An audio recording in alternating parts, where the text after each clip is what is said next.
আমি ভারত সরকারের প্রতি আহ্বান জানাচ্ছি, আগামী 25শে ডিসেম্বরের মধ্যে আপনারা খুনি মৃত্যুদণ্ডপ্রাপ্ত শেখ হাসিনা এবং আসাদুজ্জামান খান কামাল এবং হাদির হত্যাকারী হাদির উপরে আততায়ী যারা ছিল, তারা যদি ভারতে আশ্রয় নিয়ে থাকে তাদেরকে 25শে ডিসেম্বরের মধ্যে আপনারা হস্তান্তর করুন, প্রত্যর্পণ করুন।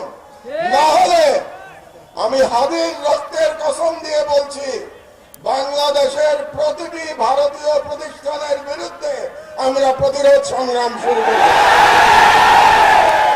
আমি সরকারের প্রতি আহ্বান জানাচ্ছি, 25 তারিখের মধ্যে যদি এই খুনিদের পাঠিয়ে দেওয়া না হয় বাংলাদেশে, তাহলে বাংলাদেশে কর্মরত প্রতিটি ভারতীয়ের ওয়ার্ক পারমিট বাতিল করতে হবে।